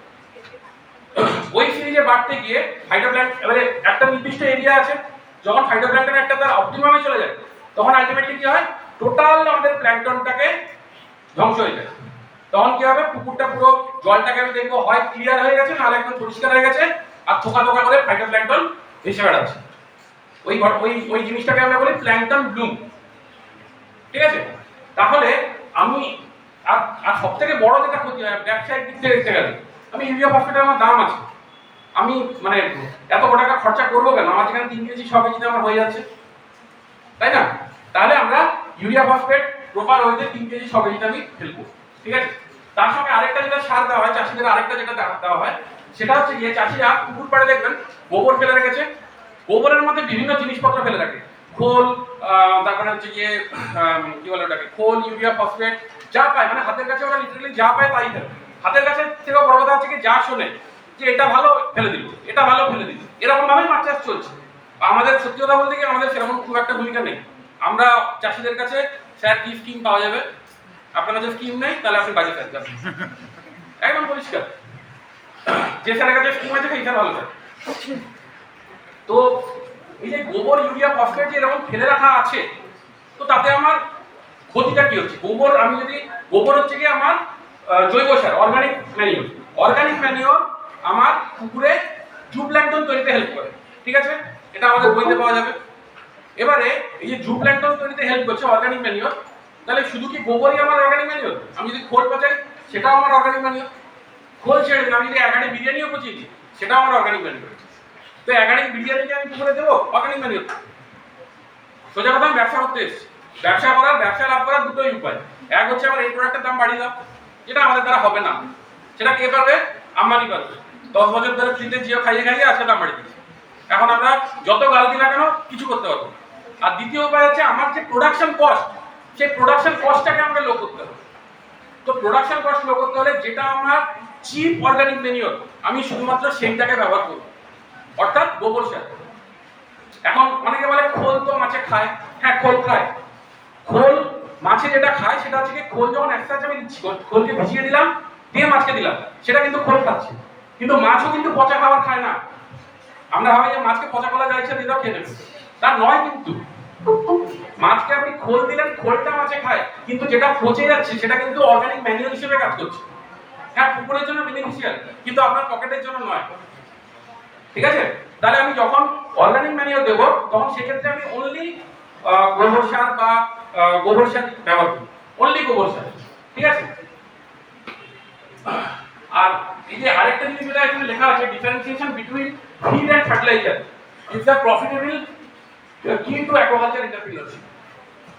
যেটা ফিড সেটাই কিন্তু ফার্টিলাইজার, যেটা মানে ভালো অবস্থায় ফিড সেটাই কিন্তু পচে গেলে ফার্টিলাইজার। আমি যখন কিন্তু আমি সেটাকে কিভাবে দিচ্ছি সেটার উপর ডিপেন্ড করছে। আমি যখন খোলকে ভিজিয়ে আমি মাছকে খাওয়াচ্ছি সেটা কিন্তু তখন ফিড বা মাছের খাবার, মাছ সেটাকে খাবে। কিন্তু সেটাকে আমি যখন পচিয়ে ব্যবহার করছি তখন সেটা হয়ে যাচ্ছে ফার্টিলাইজার। এই পার্থক্যটা আমাদের কিন্তু মানে আমাদের চাষের খরচের অনেক ফারাক করে দেয়, অনেক ফারাক। প্রত্যেকটা চাষিকে জিজ্ঞেস করবেন খোল পুকুরে দেওয়া ভালো, পচিয়ে দেওয়া ভালো, হ্যাঁ ভালো, কিন্তু আপনার পকেটের জন্য নয়। পকেটে আপনি যখন পচিয়ে দিচ্ছেন সেই সেম এফেক্ট আপনাকে দিচ্ছে গোবর সার। তাহলে কেন আমি খোলকে বাঁচাতে যাব? পার্থক্যটা হয়ে যাচ্ছে। আমাদের এন্টারপ্রেনিয়ারশিপ এই জায়গা থেকে আসে। বইতে তো লেখা আছে, বইয়ের সঙ্গে আমিও এগ্রি, এবং মানে আমি তো বলে দিলাম আরো দামি দামি জিনিসকে আমি অর্গানিক ম্যানিওর হিসেবে ব্যবহার করতে পারি, কিন্তু এন্টারপ্রেনিয়ারশিপ আসে এই বেসিক কমন সেন্স। ঠিক আছে, আরেকটা সেকেন্ড লাস্ট আরেকটা যেটা আছে ইমপ্রপার ফিডিং ট্যাকটিক। মাছকেও খাবার লাগে, মাছেরও খাবার লাগে। কেন? কারণ হচ্ছে কি আমাদের মাছের যেটা আমি প্রথম থেকে বলে আসছি যে আমাদের ফিশারি সেক্টর খুব ব্লেসড। কেন? কারণ হচ্ছে গিয়ে মাছের দু ধরনের খাবার, একটা হচ্ছে প্রাকৃতিক খাবার, একটা হচ্ছে গিয়ে আর্টিফিশিয়াল ফিড যেটা আমরা দিই। তো মাছ হচ্ছে গিয়ে এই প্রাকৃতিক খাবার যেটা আমাদের প্রকৃতিগতভাবে তৈরি হয়, যেটা হচ্ছে জুপ্ল্যাঙ্কটন এবং ফাইটোপ্ল্যাঙ্কটন। এই জুপ্ল্যাঙ্কটন ফাইটোপ্ল্যাঙ্কটন আমার জল রাখলেই ওটা আমার তৈরি হয়ে যায়, এবং সেটা যখন আমি বেশি করে তৈরি করতে যাই তখন আমি ফার্টিলাইজার, ঠিক আছে। এবারে যেহেতু এই মাছ হচ্ছে গিয়ে heavily rely on phytoplankton and zooplankton, তো সেই কারণে মাছ ছাড়লে কিছু না কিছু আমাদের পাওয়া যায়। অন্যান্য চাষে যেটা হয় না, সেটা আমাদের মাছের ক্ষেত্রে হয়, মাছ ছেড়ে দিলে কিছু না কিছু পাওয়া যায় due to this only natural food. Okay, কিন্তু আমরা ন্যাচারাল ফুডের উপর শুধুমাত্র ভরসা করবো না কেন?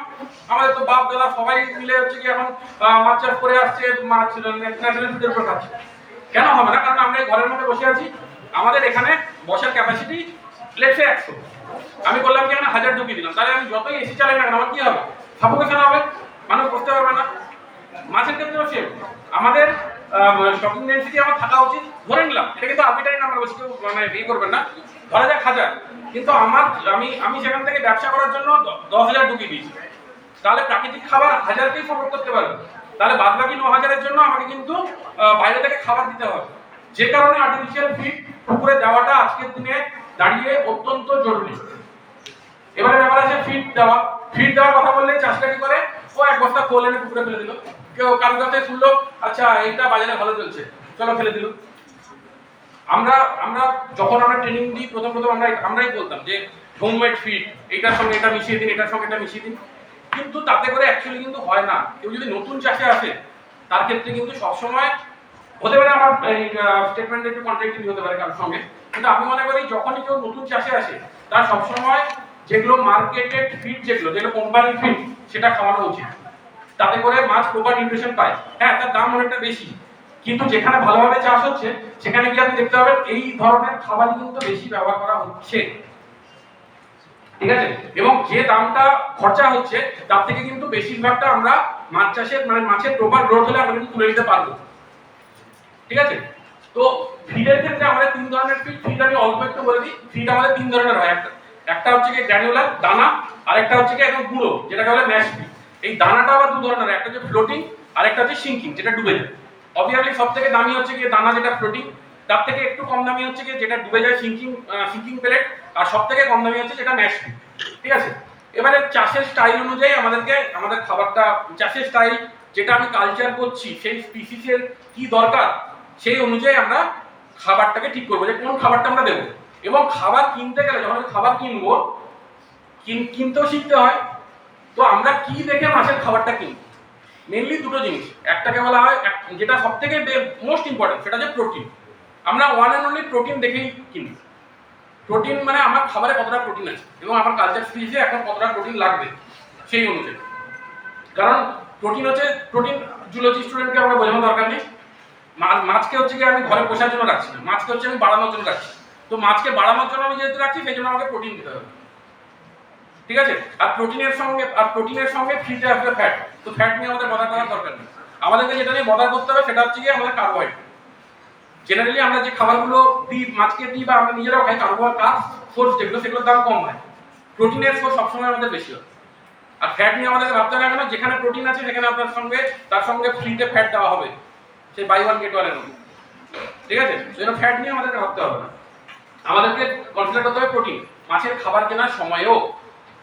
ওকে, তো তাহলে হচ্ছে গিয়ে আর আরেকটা জিনিস, যেটা কতটা পরিমাণ খাবার দেবো, আমাদের একটা মোটামুটি ইউনিভার্সাল হিসাব হচ্ছে গিয়ে আমার পুকুরে যতটা মাছ আছে তার বডি ওয়েটের 3%, মানে আমার পুকুরে যদি 100 কেজি মাছ থাকে তাহলে আমি 3 কেজি খাবার দেবো। এটা মোটামুটি একটা হিসাব। যদি আজকে আমার মেঘলা দিন হয়েছে তাহলে আমি মাছের খাবারের পরিমাণ কমিয়ে দিব। আমার যদি মাছ পুরোটা খেয়ে নিয়েছে তাহলে আমি মাছের খাবারের পরিমাণটা বাড়িয়ে দেবো।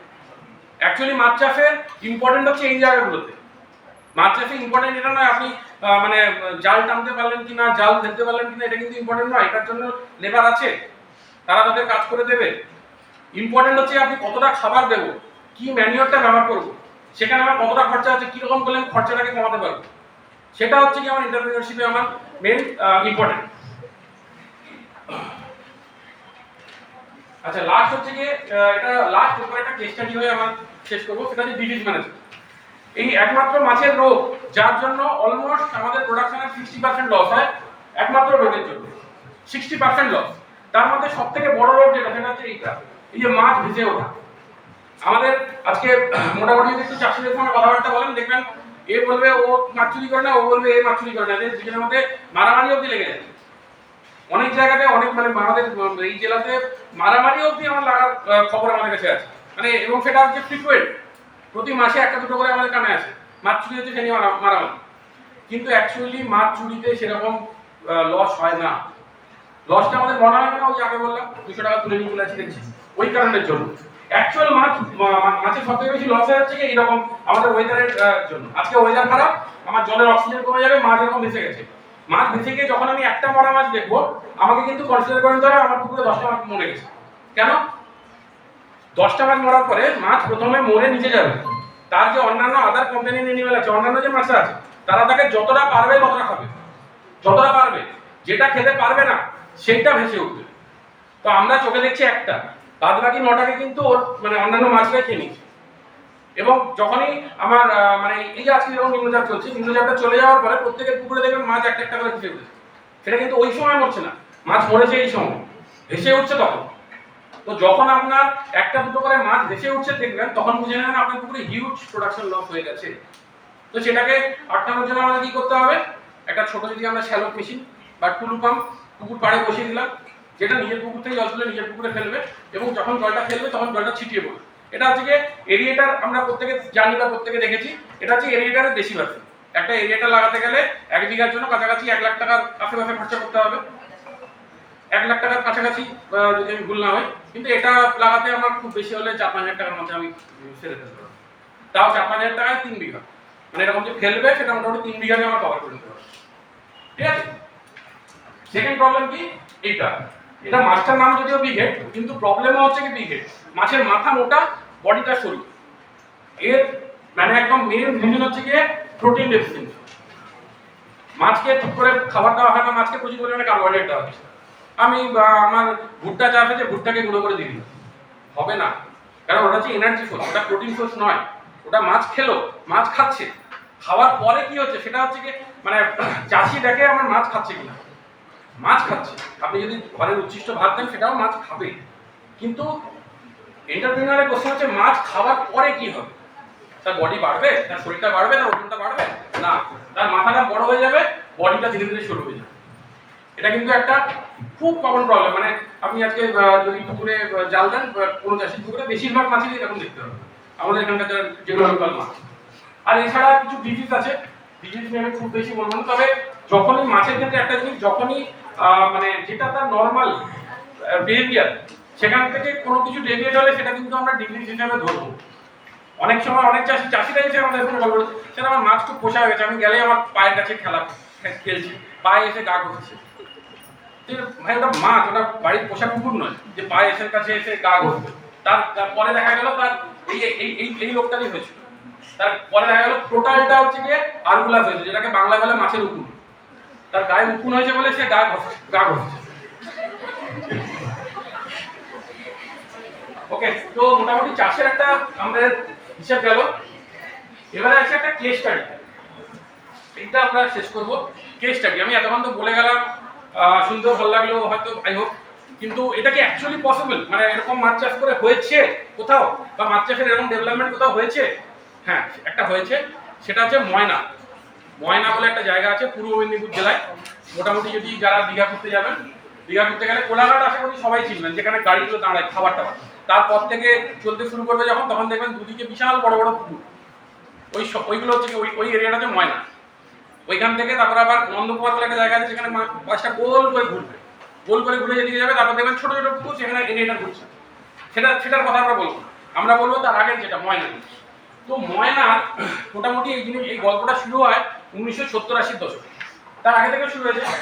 প্রথম ময়নার একটু মানে জিওলজিক্যাল জায়গাটা আমরা বুঝি। ময়নাটা হচ্ছে একটা কড়াইয়ের নিচের পোর্শনের মধ্যে, চারিদিকে যখনই বৃষ্টি হতো টোটাল জলটা গিয়ে ঢুকতো যে ময়না, ঠিক আছে?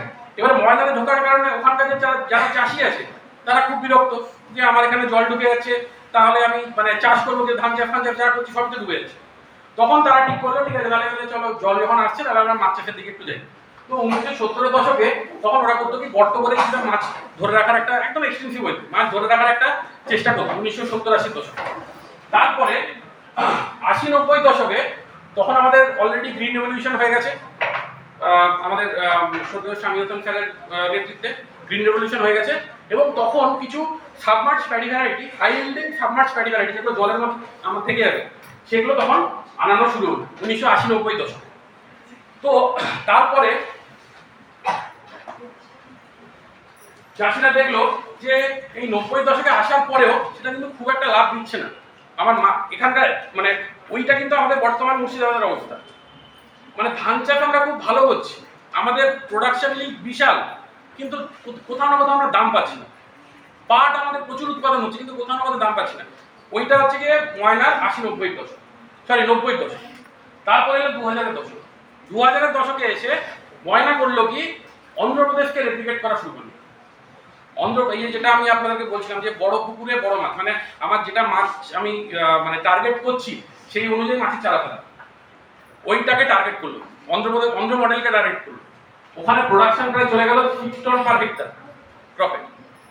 6 টন পার হেক্টর মানে যখন মাছ চাষ তার নিজের মানে ফুল ফ্লেজেড খেলতে আসে, তখন অন্যান্য চাষ সবাই ব্যাটিং নিয়ে বসে যায়, হবে না, 6 টনে চলে যাবে। এই একটা মানে ভালো একটা দেখে মানে 6 টন থেকে হাইয়েস্ট তখন রিপোর্ট হয়েছিল কিছু রিসার্চ পেপারে আমরা দেখেছি 10 থেকে 12.5 tonne per hectare, 6 tonne average. তো সেইটা রাখার পর আমাদের স্টেট গভর্নমেন্টের চোখে এলো, এবং স্টেট গভর্নমেন্ট ময়না মডেল বলে মোটামুটি তখন 2010-এর দশকে, মানে ওই মোটামুটি 15-16 এরকম টাইমে ময়না মডেলকে ক্যাপচার করলো, যে ময়না মডেল আমার একটা স্কিম হবে, ময়নাকে রেকগনিশন দিল। এবারে যখনই একটা গভর্নমেন্ট কোনো জায়গাকে রেকগনিশন দিয়ে দিবে, সেখানে অটোমেটিক্যালি বিভিন্ন ফান্ড আসা শুরু হয়ে যাবে। তো ময়নাতে এখন হিউজ ফান্ড, এবং ময়নাতে আজকের দিনে দাঁড়িয়ে একটা জার্নালিটি যতদূর আমি দেখলাম প্রায় 15 লক্ষ চাষি মনে হয় মাছ চাষের উপরে টোটালি ডিপেন্ডেন্ট। এবং আমাদের জেলাতে যা মাছ আসে এটা কিন্তু এই ময়না মডেলেরই মাছ। এই যে গাড়িতে করে মাছ যাচ্ছে, তার উপর একটা মেশিন বসানো আছে যেটা জলটাকে ফেলছে, এটা কিন্তু আর কিছু নয়, ময়না মডেলেরই বাই প্রোডাক্ট। এবং ময়না মডেল আজকে ময়নাতে শুধু নয়, আশেপাশের আপ টু হুগলি অব্দিও ছড়িয়ে গেছে। ময়না মানে পূর্ব মেদিনীপুর, পশ্চিম মেদিনীপুর, উত্তর 24 পরগনা, দক্ষিণ 24 পরগনা, হুগলি অনেকটাই ছড়িয়ে গেছে ময়না মডেল। এবং সেইখানকারই প্রোডাক্ট কিন্তু আমাদের আজকে এখানে আসছে। এই যে গাড়ি সবাই বলছে, ওই গাড়িটা হচ্ছে actually by product of that Moyna model. তো 2010-এ রেকগনিশন পেল, এবং 2010-এর দশকে মোটামুটি ওখানকার প্রোডাকশন 8 থেকে 10 টন, এটা হচ্ছে যে রিসার্চ পেপার বলে, কিন্তু নিজের পার্সোনাল এক্সপিরিয়েন্সে ওখানে ঘুরতে যাওয়াতে আমি দেখেছি 8 থেকে 10 টন খুব কম, ওখানে চাষির প্রোডাকশন আরো অনেক বেশি। তারপরে এলো 2020-23-এর দশক, তখন আমাদের মোটামুটি প্রোডাকশন বেড়ে দাঁড়িয়েছিল 12.5 টন, 12.5 টন অ্যাভারেজ। মানে যেখানে 12.5 টন এক সময় ছিল হাইয়েস্ট প্রোডাকশন, সেটা কিন্তু আজকের দিনে দাঁড়িয়ে ময়নার অ্যাভারেজ প্রোডাকশন 12.5। এবং ময়নার আজকের দিনে কিছু মানে চ্যালেঞ্জেসও আছে। ওই এরিয়াতে টোটাল কৃষি জমি কনভার্টেড হয়ে গেছে। তো আমি মানে মুর্শিদাবাদে বলছি না যে মানে ওই খারাপ জায়গাতে কোনো জিনিসের অতিরিক্ত জিনিসটাও খারাপ, যেটা এখন ময়না চলে গেছে, টোটাল কৃষি জমিকে খারাপ করে দিয়েছে। কিন্তু আমাদের যেটা আছে সেটাকেই যদি আমরা প্রপারলি ইউটিলাইজ করতে পারি, আমরা কিন্তু এই টার্গেট অ্যাচিভ করতে পারবো। এবং অন্যান্য চাষের মতো যে আমার টমেটো বেশি হয়ে গেছে, আমি তো বাজারে দাম পাচ্ছি না, 5 টাকা কেজি টমেটো নষ্ট করতে হবে, এটা কিন্তু মাছের ক্ষেত্রে হয় না। আমার যদি প্রোডাকশন হয় সেটা বাজারে বিক্রি হবে। মাছের ক্ষেত্রে এটা একটা সুবিধা আছে, আমার প্রোডাকশন হলে কনজিউমার আমার রেডি আছে। আমাদের বর্তমান প্রোডাকশন আমাদের মুর্শিদাবাদে মোটামুটি অ্যাভারেজ 1.5 থেকে 2 টন, যদি আমি খুব ভুল না হয়। সেই জায়গায় আমার প্রোডাকশন ক্যাপাসিটি অলমোস্ট 5 টাইমস করার প্রোডাক্ট মানে জায়গা আছে। তো সেই জায়গাটাকে যদি আমরা ক্যাপচার করি, তাহলে ভবিষ্যতে মাছ চাষ অবশ্যই একটা এন্টারপ্রিনিয়রশিপের জায়গায় উঠে আসবে। এবং সেই সঙ্গে আমার পূর্ববর্তী বক্তা গোবিন্দবাবু বলে গেছিলেন যে গভর্নমেন্টের বিভিন্ন ধরনের স্কিম আছে, যারা মাছ চাষে আসতে চাইছে তাদেরকে বিভিন্নভাবে সাপোর্ট করার জন্য। তো এটা কেউ যদি আসতে চায় তারা অলওয়েজ ওয়েলকাম এই মাছ চাষের বিষয়ে আসার জন্য। আর প্রথমে আমাদের প্রথমে নাম বলা উচিত ছিল, সেটা আমি বলতে ভুলে গেছি, এখন বলে দিই। তো আমি আসছি কৃষি বিজ্ঞান কেন্দ্র থেকে। তো কৃষি বিজ্ঞান কেন্দ্রের নামটা প্রত্যেকের কাছেই একটা নতুন জিনিস, যে কৃষি বিজ্ঞান কেন্দ্র আবার জিনিসটা। তো কৃষি বিজ্ঞান কেন্দ্র একটুখানি টেস্ট করে দিই, সেটা হচ্ছে গিয়ে এটা দুটো একটা হচ্ছে কি আমাদের হোস্ট অর্গানাইজেশন, আমাদের মুর্শিদাবাদে দুটো কৃষি বিজ্ঞান কেন্দ্র। জেনারেলি আমাদের একটা কৃষি বিজ্ঞান কেন্দ্র প্রত্যেকটা জেলায় থাকে, কিন্তু মুর্শিদাবাদ বড় জেলা বলে সেখানে দুটো কৃষি বিজ্ঞান কেন্দ্র আছে। আমাদের সারগাছি রামকৃষ্ণ মিশনে, আরেকটা আছে সমীরণ স্যার এসছেন, উনি আসছেন ভগবানগোলা কালুখালী, ওখানে একটা কৃষি বিজ্ঞান কেন্দ্র, মুর্শিদাবাদ কৃষি বিজ্ঞান। তো কৃষি বিজ্ঞান কেন্দ্র জেনারেলি ডুয়াল গভর্নেন্সে চলে। একটা কোনো এডুকেশনাল ইনস্টিটিউটের আন্ডারে থাকে, আর তার সঙ্গে ICAR ভারত সরকারের মিনিস্ট্রি অফ এগ্রিকালচারের ICAR Indian council of agriculture research, এদের দুজনের ডুয়াল গভর্নেন্সে এই কৃষি বিজ্ঞান কেন্দ্রগুলি চলে। এবং কৃষি বিজ্ঞান কেন্দ্রে যদি কাজ এক কথায় বলতে হয়, it is the bridge between educational institute and field. আমরা প্রত্যেকেই একটা জিনিস ফিল করি যে আমাদের এডুকেশন একটা সাইড চলছে, ফিল্ড একটা সাইড চলছে, ওই গ্যাপটাকে ব্রিজ করা হচ্ছে কৃষি বিজ্ঞান কেন্দ্র। তো আমাদের কৃষি বিজ্ঞান কেন্দ্রে আমি আমার তরফ থেকে সকলকে সাদর আমন্ত্রণ জানাই। আপনারা যে কোনো কাজে আমাদের সঙ্গে কোলাবোরেশনে কাজ করতে পারেন, আমরা অলওয়েজ আপনাদেরকে ওয়েলকাম জানাচ্ছি।